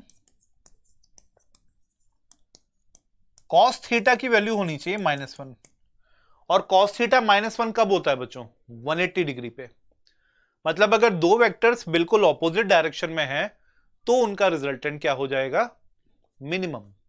ये एक दूसरे के मैग्नीट्यूड को सब्ट्रैक्ट करने की कोशिश करेंगे। तो आप देख सकते हो कॉस थीटा को -1 डाल दो, आपको रूट के अंदर मिल जाएगा √a² plus B square -2ab, मतलब ये a माइनस बी का होल स्क्वायर हो गया, तो ये वैल्यू मिलती है a माइनस बी। इस वजह से जब भी हम रिजल्टेंट को रिप्रेजेंट करते हैं, हम ये कह सकते हैं आसानी से कि ये जो रिजल्टेंट वेक्टर है बच्चों, इसका मैग्नीट्यूड हमेशा लेस देन इक्वल टू होता है a प्लस बी और ग्रेटर देन इक्वल टू हो जाएगा a माइनस बी। ये समझ पा रहे हैं सब लोग? मतलब मिनिमम वैल्यू क्या होगी? a माइनस बी, मैक्सिमम क्या होगी? a plus B. ये दिमाग में रखना है, आपको डायरेक्ट क्वेश्चंस भी मिलेंगे इस पे। अब आते हैं अपने क्वेश्चन पे वापस। ये जो थ्योरी हमने समझी उसका सबका मतलब क्या है? आपको जैसे यहां पे 3 वेक्टर्स के मैग्नीट्यूड दिख रहे हैं मैं ये चाहता हूं कि इनका रिजल्टेंट 0 आ जाए। इनका बच्चों रिजल्टेंट 0 तो तब हो सकता है जब दो का रिजल्टेंट जो कुछ भी आ रहा है उसको तीसरा वेक्टर कैंसिल कर दे, ऑपोजिट डायरेक्शन में हो, बराबर मैग्नीट्यूड में हो। तो ये सोचो कि 2 और 4 का मैक्सिमम रिजल्टेंट कितना आएगा? 6। क्या 6 कभी 8 को कैंसिल करेगा? ना। 4 और 8 का मैक्सिमम कितना आएगा? 12। क्या 12 कभी 16 को कैंसिल करेगा? ना। 1 और 2 का मैक्सिमम 3 होता है और मिनिमम 1 होता है, तो 1 तो 1 को कैंसिल कर सकता है ना बच्चों, ये बिल्कुल पॉसिबिलिटी है। यहां पर देखो 0.5 और 1, पहले दो वेक्टर्स के मैग्नीट्यूड को देख लो, तीसरे से कंपेयर कर दो, और इसका कोई फिक्स ऑर्डर नहीं है, आप कोई भी ले सकते हो, है ना। 0.5 और 1, मैक्सिमम कितना हो गया? 1.5, मिनिमम कितना हो गया? 0.5। क्या 2 कभी कैंसिल हो पाएगा? नहीं। तो ऑब्वियसली हमको आंसर क्या मिल गया? C option. ऐसे क्वेश्चंस जब भी दिखाई देंगे, मेथड आपको क्लियर रहना चाहिए क्या करना है, और मिलते हैं ऐसे क्वेश्चंस, है ना। ठीक है, आगे देखते हैं। कुछ क्वेश्चंस थोड़ी प्रैक्टिस के लिए होते हैं, बड़ा आसान सा है वैसे, मुझे लगता है सभी बच्चे आंसर दे पाएंगे इसका, है ना। बताओ जरा। दो वेक्टर्स हैं ए और B such that a plus B की वैल्यू c है, मतलब a और b का रिजल्टेंट हमारा c वेक्टर है। क्वेश्चन ने जैसे ही बोला a² plus B square equal to c², मेरे दिमाग में तो पाइथागोरस आ गई। Find angle theta between the two vectors. तो बड़ी आसान सी चीज अब तो लगने लग गई। मुझे दिख रहा है कि a और b c² के बराबर है। अगर मैं डायग्राम बना के दिखाऊं आपको, तो क्या मैं ये दिखा सकता हूं? देखना ध्यान से। वेक्टर a और b का रिजल्टेंट c है, तो मैंने वेक्टर a इधर बना दिया, वेक्टर b इधर कहीं बनाना पड़ेगा मुझे, और फिर मैं दिखाऊंगा वेक्टर c इस तरीके से। चलो मैं अलग कलर लेता हूं, इस तरीके से। ये c वेक्टर है, ये b वेक्टर है। भाई मैंने ऐसा ही क्यों बनाया है? क्योंकि b और a कैसे कॉम्बिनेशन में दिखने लग गए हैं अब। ये हेड टू टेल कनेक्शन में है, और ये c रिजल्टेंट वेक्टर होना चाहिए था। मुझे ये पता है कि राइट एंगल ट्राइंगल में बनाऊंगा क्योंकि ये इक्वेशन ऐसी बन रही है, लेकिन इस राइट एंगल ट्राइंगल में c को मुझे हाइपोटेनस तो रखना था, ए और बी को परपेंडिकुलर और बेस रखना था, तो जानबूझ करके मैंने उन दोनों को इस तरीके से बनाया।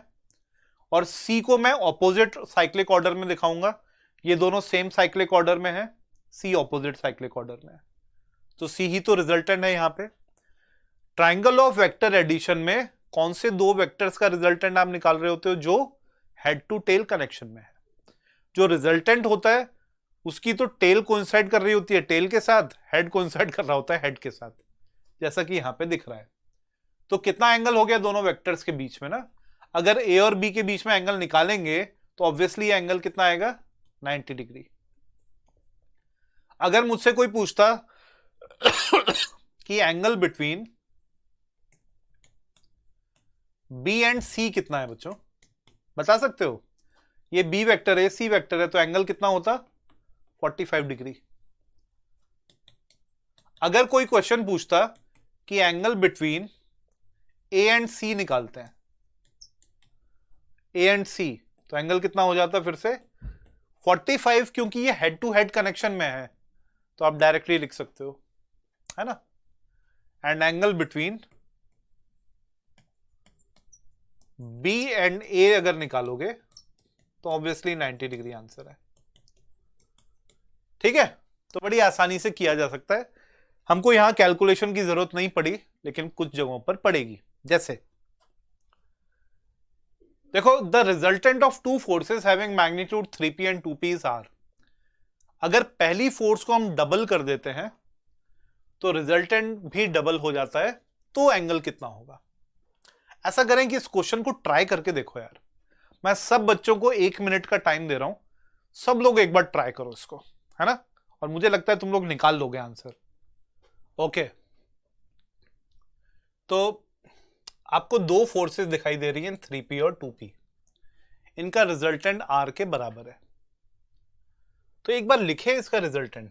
मैं ऐसे लिख सकता हूं, 3p का स्क्वायर मतलब 9p square plus 4p square plus twice of 3p 2p into cos theta. Angle नहीं पता हमको, और ये रिजल्टेंट r के बराबर है।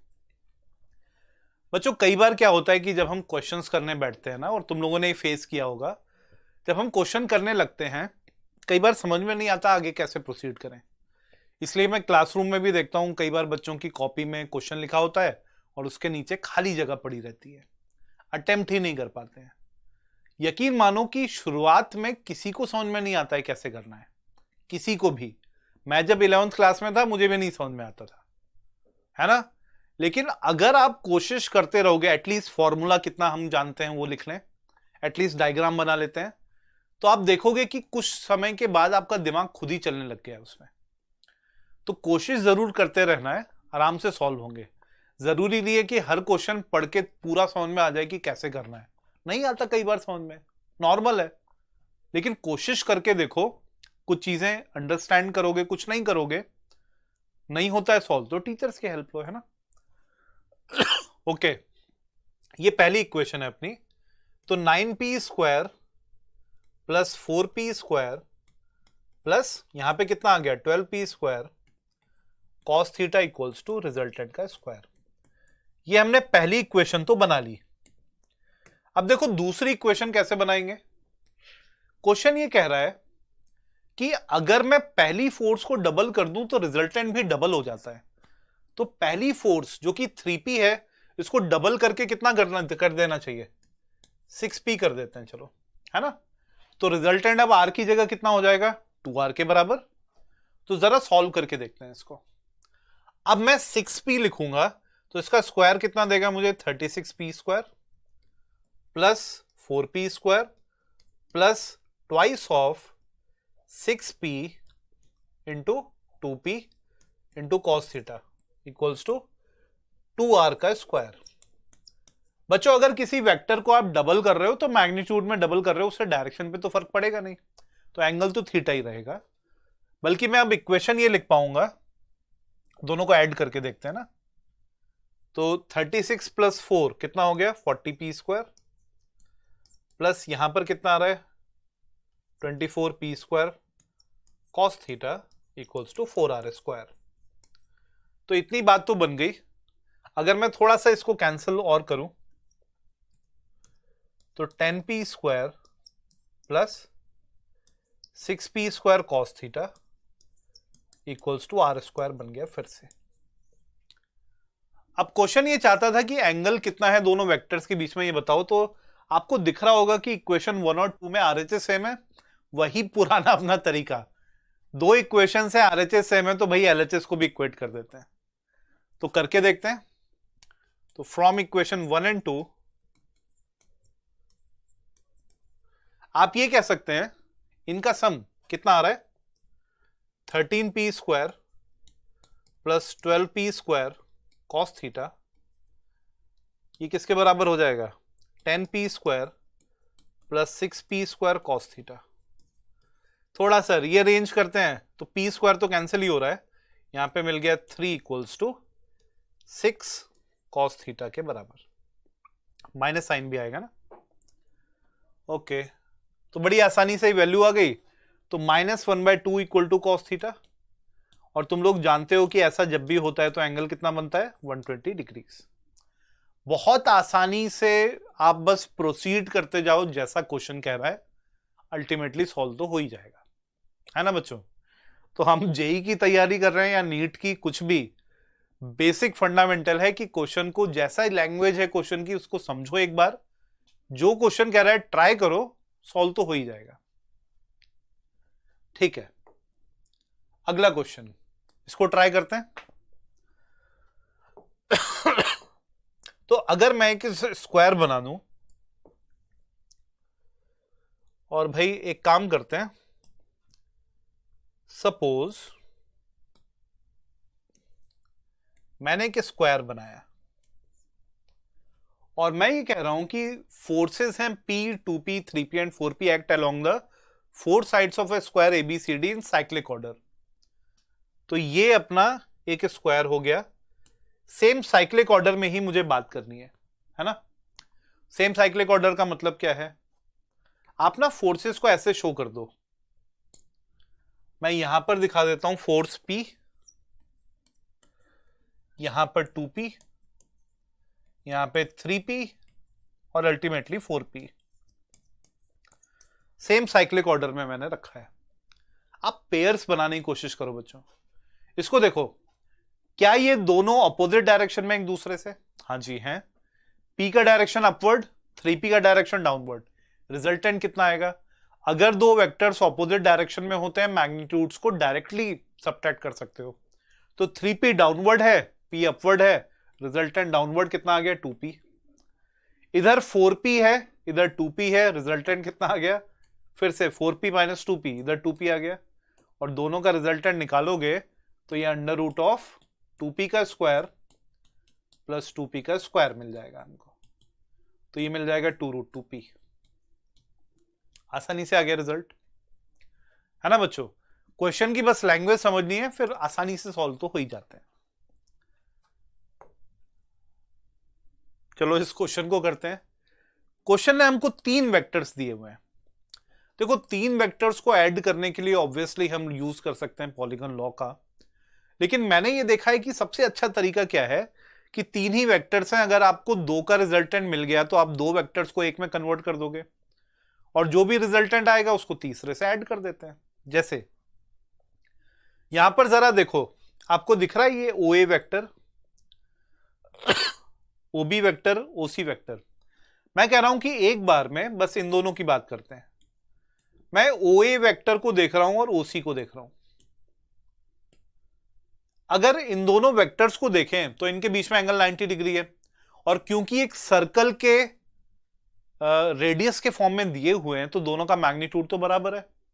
तो मैं ये कह सकता हूं इसका मैग्नीट्यूड अगर R है तो इसका मैग्नीट्यूड भी तो R होगा। रिजल्टेंट कितना आएगा √2r। ये आसान हो गया, under root R square plus R square ना। अब देखो √2r जो रिजल्टेंट आया है उसका एंगल कितना बन रहा होगा 45 डिग्री।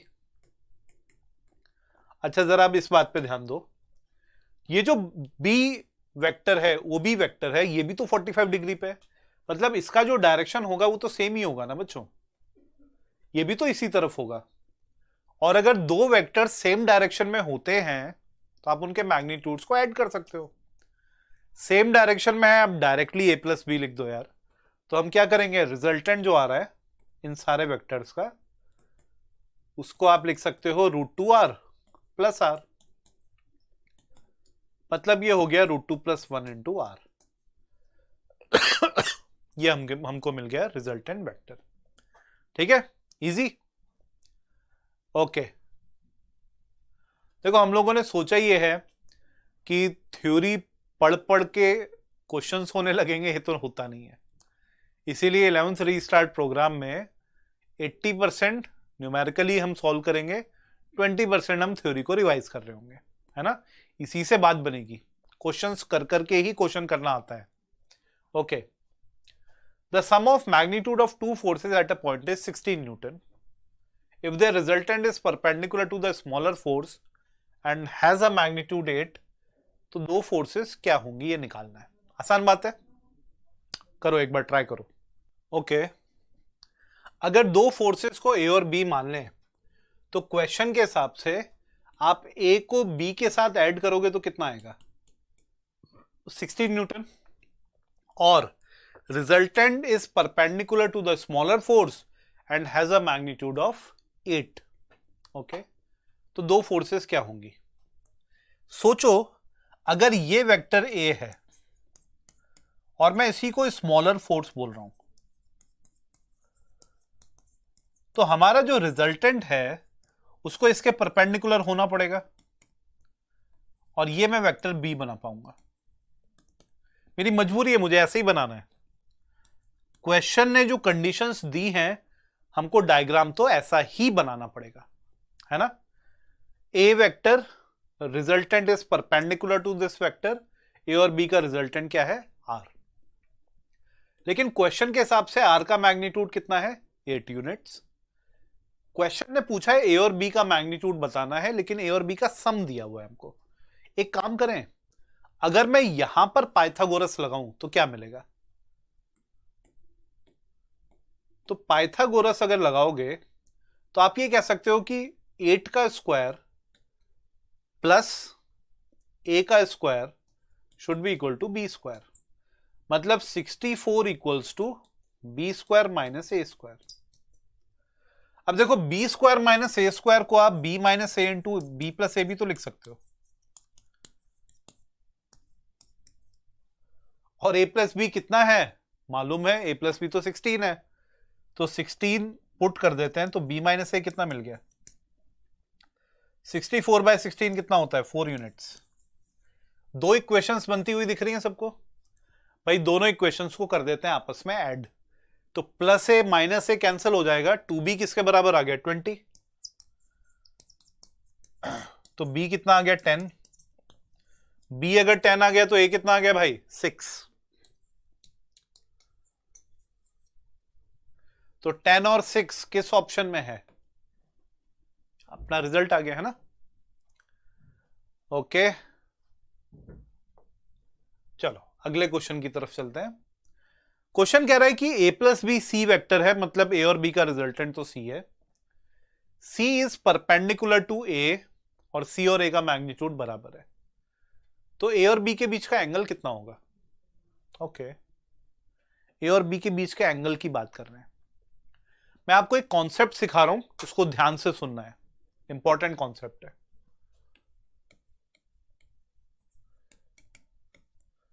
कंडीशन ये है, whenever resultant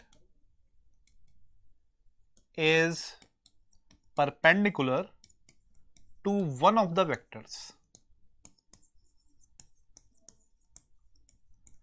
जब भी आपको क्वेश्चन में ऐसा कुछ लिखा हुआ दिखाई देगा कि जो रिजल्टेंट है वो किसी एक वेक्टर के परपेंडिकुलर है, तो हम क्या कंडीशन यूज करेंगे इसको दिमाग में रखते हैं। देखो, मान लो कोई कंडीशन दी हुई है कि ये वेक्टर ए है, ये रिजल्टेंट है और रिजल्टेंट हमेशा वेक्टर ए के परपेंडिकुलर रहता है, ये वेक्टर बी है। ऐसी कुछ कंडीशन हमारे पिछले क्वेश्चन में भी थी, लेकिन वहां पर एंगल नहीं पूछा हुआ था उन्होंने। लेकिन अगर कोई कंडीशन इस टाइप की बनती है तो इसमें अप्रोच कैसे करना है। देखो हमारा जो रिजल्टेंट है वो 90 डिग्री का एंगल बना रहा है। मान लो दोनों वेक्टर्स के बीच का एंगल थीटा है। हमने ये पढ़ा है बच्चों कि अगर दो वेक्टर्स हैं तो रिजल्टेंट कितना एंगल बनाता है किसी एक के साथ। ट्रायंगल लॉ में पढ़ा हमने, क्या पढ़ा? हमने ये पढ़ा कि tan अल्फा की वैल्यू होती है b sin theta divided by a plus B cos theta. यही तो कंडीशन पढ़ी हमने। अब इस कंडीशन में देखो यूज कैसे करते हैं बच्चों। यहां पर आप देखो कि रिजल्टेंट का एंगल कितना बन रहा है, 90 डिग्री। ये एंगल ऑफ रिजल्टेंट था।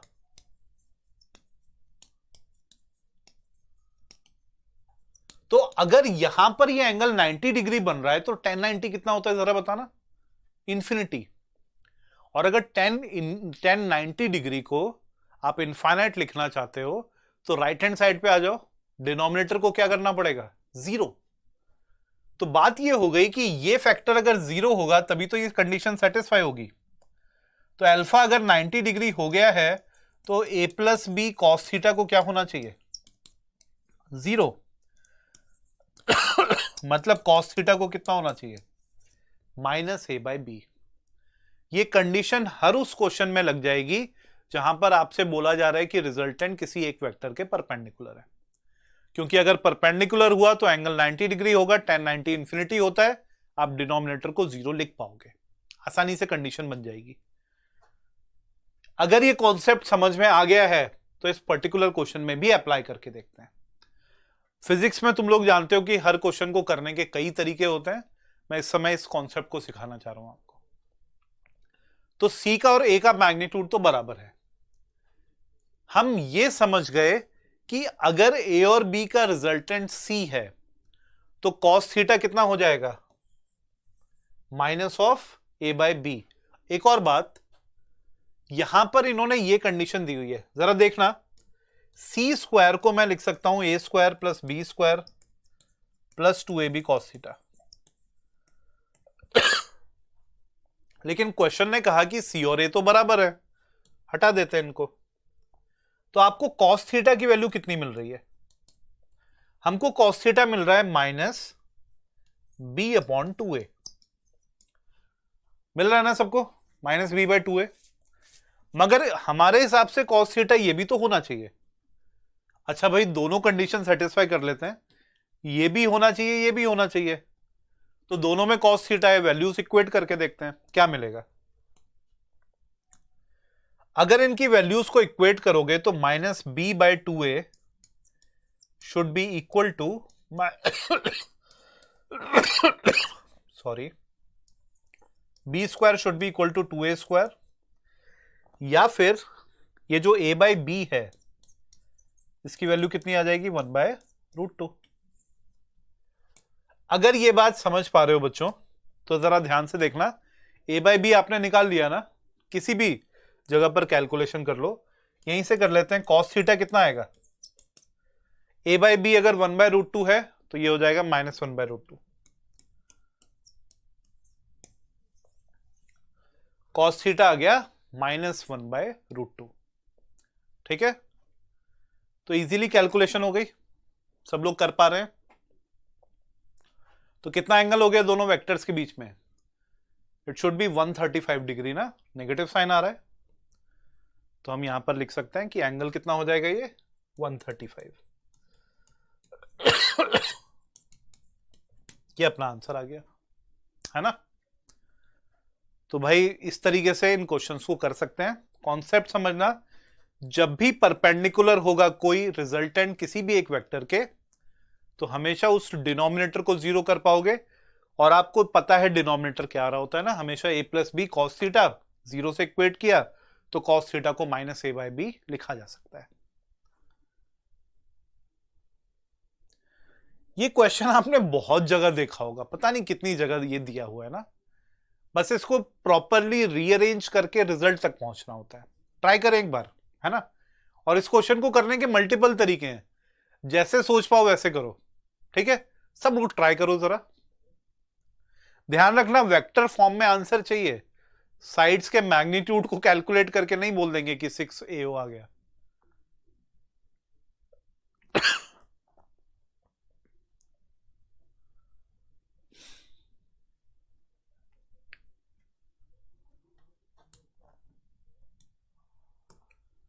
ओके, देखो इसको ट्राई करना है, अगर तुम लोग सॉल्व कर रहे हो तो ये देखो, राइट हैंड साइड तो एओ के टर्म्स में है। इनफैक्ट अगर ऑब्जेक्टिव क्वेश्चन भी बनता है तो एओ के टर्म्स में ही दिया होगा। तो मुझे एक चीज दिख रही है, ये जो एडी है, यहां से देखना ध्यान से, ए से डी अगर जाओगे तो ये एओ का डबल ही तो है। अगर मैं वेक्टर फॉर्म में लिखूं तो ए बी वेक्टर तो ये हो गया बच्चों। इन्होंने एसी वेक्टर इधर बना दिया, एसी वेक्टर, फिर इन्होंने एडी वेक्टर बना दिया तो इस डायरेक्शन में होगा। क्या सबको दिख रहा है कि एडी वेक्टर एओ वेक्टर का डबल है? बिल्कुल है। क्या डायरेक्शन सेम है? बिल्कुल है। तो आप एडी वेक्टर को directly twice of AO vector तो लिख सकते हो। ठीक है, मैं यहीं से शुरू कर रहा हूं।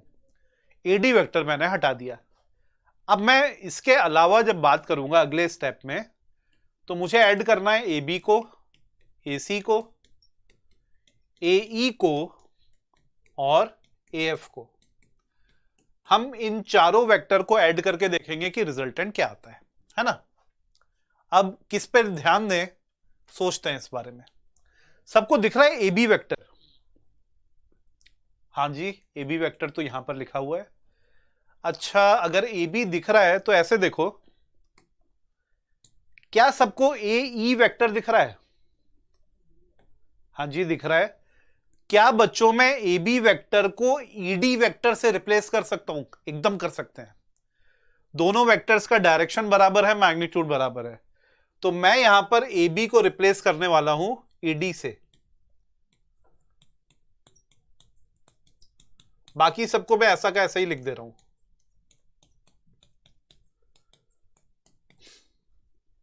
अब जरा इस बात पे ध्यान दो, इन दोनों को ऐड करके देखते हैं। ए एफ और ईडी का सम किसके बराबर होगा? ट्रायंगल लॉ लगाओ, हेड टू टेल कनेक्शन है, तो ए ई प्लस ईडी कितना होगा? एडी के बराबर बच्चों। और एडी कितना होता है? ये तो एओ का डबल है। तो आप जब इन दोनों को ऐड करोगे तो इसको ट्वाइस एओ लिख सकते हैं। ये समझ में आ रहा है? आना चाहिए सबको, है ना। और अगर मैं इन दोनों को देखूं, अब एसी और एई ये दोनों बचे हुए हैं, चलो इनको भी ऐड करके देखते हैं। एसी इधर है और ए ई की बात हो रही है ना, तो मैंने ए ई और ईडी को तो ऐड कर दिया ना। ओके, एफ बचा है, बल्कि एक मिनट, मैंने यहां पर ही इसको कुछ और लिख दिया है, जरा ध्यान से इसको लिख लेते हैं।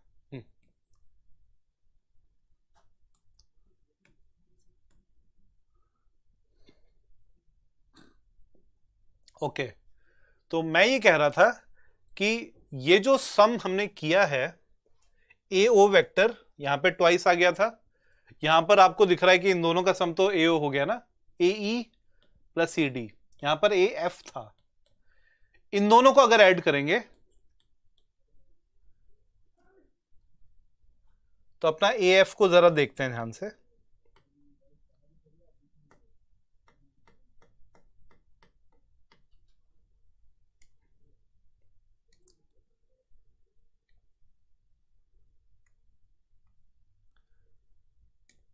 अगर आप इन दोनों को ऐड करोगे एसी और एएफ, एसी एक्चुअली इधर बन रहा था ना, डायग्राम ही गायब हो गया है, कुछ टेक्निकल प्रॉब्लम है, मैं बना देता हूं इसको।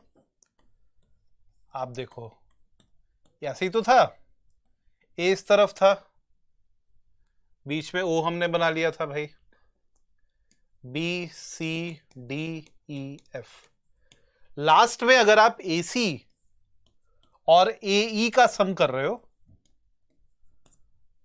तो आपको बस, सॉरी ए एफ का सम कर रहे हो तो आपको बस ये समझने की जरूरत है कि यहां पर देखो, ए एफ को हम रिप्लेस कर सकते हैं सी डी से, और अगर A F A C plus C D को लिखोगे तो फिर से ये ए डी आएगा, और इन दोनों का सम भी क्या हो जाएगा? ट्वाइस एओ। तो बेसिकली ट्वाइस एओ आपको 3 बार मिल गया ना, तो तीनों का सम कितना हो जाएगा? 6 टाइम्स एओ। क्वेश्चन ही गायब हो गया तो क्या कर सकते हैं, मगर ठीक है ना। ओके, चलो इस क्वेश्चन को और करते हैं। At what angle do the two forces P plus Q and P minus Q act so that the resultant is this much? Again थोड़ा सा बस एफर्ट का क्वेश्चन है, इसमें कुछ बहुत ज्यादा कॉन्सेप्चुअली हमको नहीं करना है, थोड़ा एफर्ट लगाना है ना। बस ये कर लो कि अगर रिजल्टेंट का स्क्वायर लिखोगे तो ये a square plus B square plus 2ab cos theta तो होता है। लेकिन आपको ये दो वेक्टर्स दिए हुए हैं p प्लस क्यू और p माइनस क्यू, तो आपको पुट कर देना है। r का स्क्वायर कितना लिखोगे यहां से 3p square plus Q square बच्चों। a स्क्वायर मतलब p प्लस क्यू का स्क्वायर मतलब हो जाएगा p square plus Q square plus 2ab। ab नहीं pq।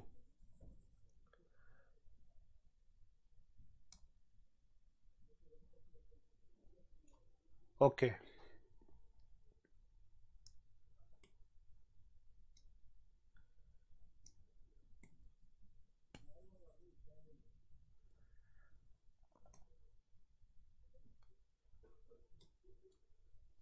तो आपको करना बस ये है कि 3p square plus Q square, इसको लिखोगे p प्लस क्यू का स्क्वायर मतलब p square plus Q square plus 2pq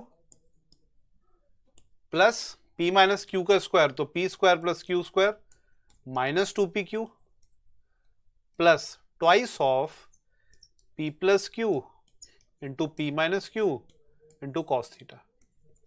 इसको पूरे को एक बार सॉल्व कर जाना है ताकि हम cos थीटा की वैल्यू को कैलकुलेट कर पाए।